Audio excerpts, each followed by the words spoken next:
ಯಾರ ಮಗ ಯಾವ ಪುರ ಯಾರ ಮಗ ಯಾವ ಪುರ ಯಾವ ಪುರ ಯಾವ ಮಗ ಯಾರ ಮಗ ಯಾವ ಪುರ ಯಾರ ಮಗ ಯಾವ ಪುರ ಬರಬೇಕೆಂದೆನೋ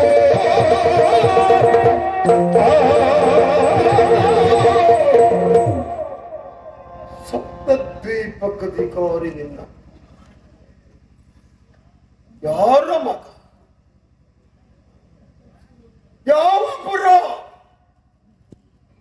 ಯಾರ ಮಗ ಯಾವ ಪುರ ಹೇಳು ಯಾರ ಮಗ ಅಂತ ಹೇಳ್ಬಾರ್ದೇನೆ ನಾನು ಹೇಳು ಹೇಳು ಹೇಳು ಧಾರಿಣಿಯು ಮೃಗವಾದ ಯೋಧ್ಯ ಪಟ್ಟಣ ಧಾರಿಣಿಯು ಮೃಗವಾದ ಯೋಧ್ಯ ಪಟ್ಟಣ ಕುಮಾರ ಜನಪಿದ ಹರಿಶ್ಚಂದ್ರ ಕುಮಾರ ಜನಪಿದ ಹರಿಶ್ಚಂದ್ರ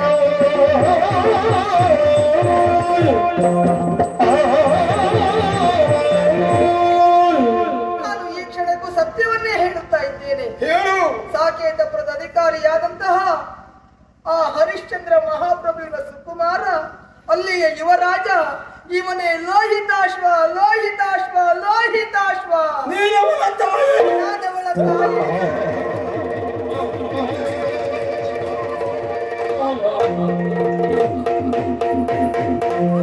ಎಂದ ಮಾತನ್ನು ಕೇಳಿ ಭೂಮಿ ಬಂದು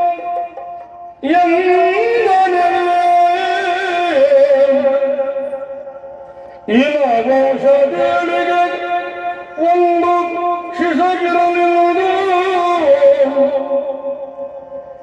ವಂಶದೇಳಿಗೆ ಒಂದು ಶಿಶುಗಿರಲಿರುವುದು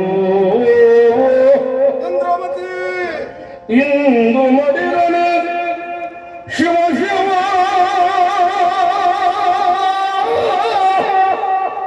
ಇಂದು ಮಡಿರನೆ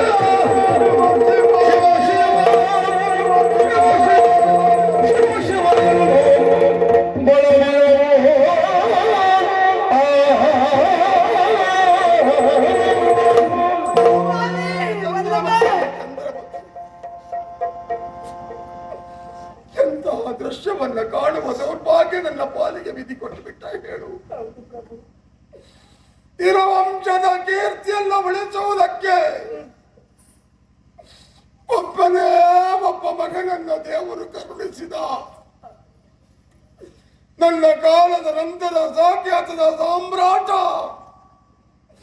ನನ್ನ ಮಗ ಆಗುತ್ತಾನಂತ ಕೆಳಕ್ಕೂ ಹಂಬಲಿಸುತ್ತಿದ್ದೆ. ದುರ್ವಿಧಿ ನನ್ನನ್ನ ಈ ಮುಂದೆ ತಂದು ಇಳಿಸಿದ. ನನ್ನ ಮಗ ಎಳವಾಗಿ ಬಿದ್ದಿದ್ದ. ಚಂದ್ರಮತಿ ಒಂದು ತಾಯಿ ಮಗನನ್ನ ಬ್ರಾಹ್ಮಣೋತ್ತಮರಿಗೆ ಮಾರಾಟ ಮಾಡಿದಾಗ ಒಂದು ಮಾತು ನನ್ನಲ್ಲಿ ಕೇಳಿದ, ಅಪ್ಪ ನಮ್ಮನ್ನ ಕರೆದುಕೊಂಡು ಹೋಗೋದಕ್ಕೆ ಯಾವಾಗ ಬರ್ತೀರಿ ಅಂತ. ನಾನು ನನ್ನ ಮಗನನ್ನ ಕರೆದುಕೊಂಡು ಬರುವುದರೊಳಗೆ ಮೃತ್ಯುವೇ ನನ್ನ ಮಗನನ್ನ ಕರೆದುಕೊಂಡು ಹೋದ. ನನ್ನ ಮಗನನ್ನ ಕರೆದುಕೊಂಡು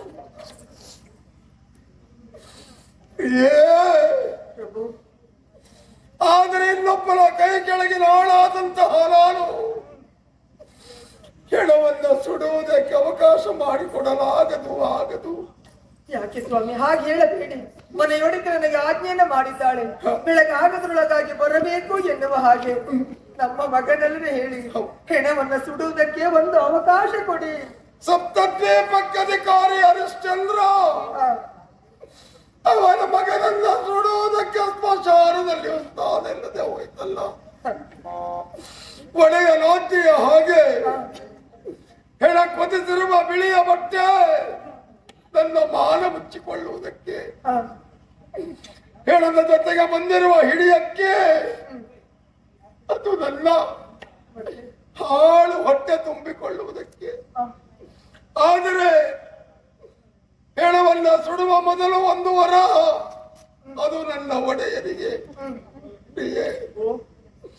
ನನ್ನ ಮಗನ ಹೆಣ ಸುಡುವುದಕ್ಕಾಗಿ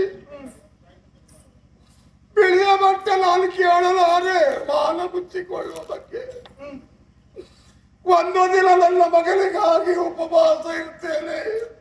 ಆದರೆ ಒಡೆಯನಿಗೆ ಸಲ್ಲಬೇಕಾದಂತ ಒಂದು ವರ ಅದು ನೀನು ತರಲೇಬೇಕು.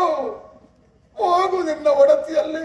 ಒಂದು ವರ ಅಲ್ಲ, ನಾನು ಎಲ್ಲಿ ಹೋಗುವುದು? ಯಾರು ಕೊಡುವವರಿದ್ದಾರೆ? ನಾನು ಹೇಗೆ ಸಂಗ್ರಹಿಸಿ ತರಲಿ ಹೇಳಿ? ನಿನ್ನ ಒಡತಿಯಲ್ಲಿ ಕಾಲಿಡಿದು ಬೇಡು, ಬ್ಯಾಡಿ ಕಾಡಿ ತಂದು ಕೊಡು.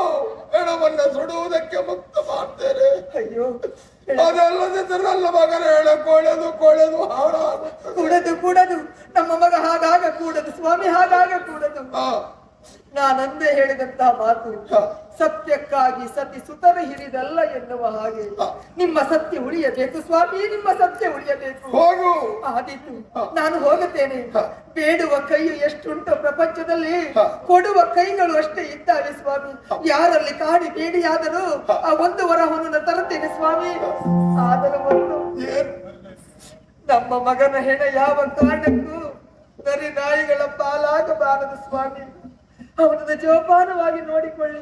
ನನ್ನ ಮಗನ ಹೆಣ ನರಿ ನಾಯಿ ತಿನ್ನಬಾರದು. ಹೌದು, ಕೊನೆಗೂ ನನಗೊಂದೊಂದು ಅವಕಾಶ ವಿಧಿ ಕೊಟ್ಟಲ್ಲ.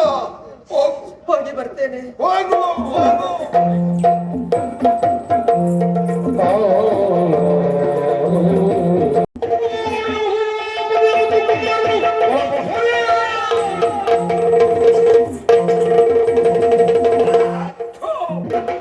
ಹೆಣ್ಣು ಜನ್ಮಕ್ಕೆ ಅಪಮಾನ. ಹಣಕ್ಕಾಗಿ ಇಲ್ಲಿಯ ರಾಜಕುಮಾರನನ್ನ ಕೊಂದೆಯ ದೂರ್ತೆ. ಆದ್ದರಿಂದ ನಿನಗೆ ಕೊಲೆಯೇ ಶಿಕ್ಷೆ. ವೀರಭಾವುಕ ರಾಣೆಯಾಗಿದೆ. ನಿನ್ನ ಬಗ್ಗೆ ಯಾವ ಕನಿಕರ ಇಲ್ಲ. ನಿನ್ನನ್ನು ಆದರೆ ಒಂದು ಕುರಿಯನ್ನಾದರೂ ಕೂಡ ಹೊಟ್ಟೆ ತುಂಬಿಸಿಕೊಳ್ಳುತ್ತಾರೆ. ನಿನ್ನ ಮನದಾಸೆ ಏನಾದರೂ ಇದ್ದರೆ ಹೇಳಿಕೋ, ಹೇಳಿಕೋ. ಚಿತ್ತೈಸು ಹೊರಗೆ ಎನ್ನುವುದು ಹರಿಶ್ಚಂದ್ರ, ಚಿತ್ತೈಸು ಹೊರಗೆ ಎನ್ನುವುದು ಹರಿಶ್ಚಂದ್ರ, ಸತ್ಯ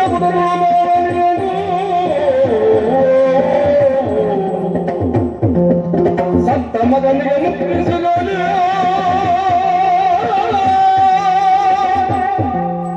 ಸತ್ತ ಮಗನಿಗೆ ಮುಕ್ತಿಸಿಗಲಿ ವಿಶ್ವಾಮಿತ್ರ ನಿತ್ಯನಾಗಲಿ ಸಚಿವನಿಗೆ.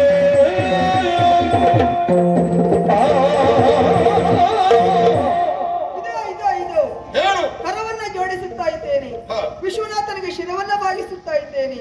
ಹರಿಶ್ಚಂದ್ರ ಎಂದೆಂದಿಗೂ ಸತ್ಯವಂತರಾಗಿರಲಿ, ಸತ್ತಂತ ಮಗನಿಗೆ ಮುಕ್ತಿ ಸಿಗಲಿ. ವಿಶ್ವ ಆ ದೇವರು, ಆ ಋಷಿಗಳು ಆ ನಿತ್ಯರಾಗಲಿ, ನಿತ್ಯರಾಗಲಿ, ನಿತ್ಯರಾಗಲಿ.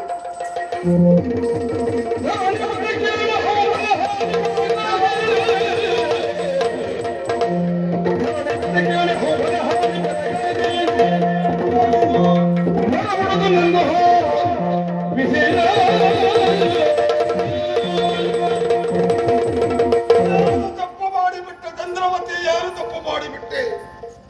ಸತ್ಯಕ್ಕಾಗಿ ಪ್ರಾಣವಲ್ಲೇ ಒಪ್ಪಿಸುವ ಹರಿಶ್ಚಂದ್ರನ ಹೆಂಡತಿಯಾಗಿ ಇಂಥ ಕೆಟ್ಟ ಕೆಲಸ ಮಾಡಿದ್ಯಾ? ಕೇವಲ ಮಗನ ಹೆಣವನ್ನ ಸುಡುವುದಕ್ಕೆ ಬೇಕಾಗಿ, ಒಂದು ವರ ಸಂಗ್ರಹಣಕ್ಕಾಗಿ ರಾಜರ ಮಗನನ್ನೇ ಕೊಂದು ತೂರ್ತರಾಗಿ ಬಿಟ್ಟಿಯಾ? ಯಾಕೆ ಕಷ್ಟ, ಯಾಕೆ ಕೆಲಸ ಮಾಡಿದ್ಯ ಹೇಳು? ಖಂಡಿತ ಇಲ್ಲ ಸ್ವಾಮಿ, ಖಂಡಿತ ಇಲ್ಲ. ನನ್ನ ಮಗನನ್ನೇ ಕಂಡು ನಾನು ಮೊರಗುತ್ತಾ ಇದ್ದವಳು. ನಾನು ಇನ್ನೋರ್ವ ಮಕ್ಕಳನ್ನ ಕೊಲ್ಲುವುದಕ್ಕೆ ಸಾಧ್ಯ ಉಂಟೆ ಹೇಳಿ? ಮತ್ತೆ ನಿನಗೆ ಅಪವಾದ? ರಾಜಮಾರ್ಗದಲ್ಲಿ ನಾನೇನು ಸಾಗಿ ಹೋಗುತ್ತಾ ಇದ್ದೆ. ರಾಜಭಟರು ಬಂದು ನನ್ನನ್ನು ಬಂಧಿಸುವುದಕ್ಕೆ ಮುಂದಾದ್ರು. ಮಹಾರಾಜರಲ್ಲಿ ಹೇಳೋಣ ಅಂತ ಹೇಳಿದ್ರೆ ಅವರು ಪುತ್ರಶೋಕದಲ್ಲಿ ಇದ್ರು ಸ್ವಾಮಿ. ಹಾಗೆ ಇಲ್ಲಿಗೆ ಬಂದು ನೋಡಿದರೆ ಈ ತರನಾದ ಶಿಕ್ಷೆ ನನ್ನ ಪಾಲಿಗೆ ಬಂದೊದಗಿತ್ತು. ಹೌದೇ? ನಾನು ತಪ್ಪುಗಾರನಲ್ಲ, ಅಪರಾಧಿಯಲ್ಲ. ಆದ್ರೆ ವೀರಭಾವಿನ ಆಜ್ಞೆ ಇದೆ, ನಿನ್ನನ್ನ ಕೊಲ್ಲಬೇಕಾದ್ದು ನನ್ನ ಕರ್ತವ್ಯ. ಕೊರಳನ್ನ ಒಡ್ಡು ಹರಿತವಾದ ಕತ್ತಿಯಿಂದ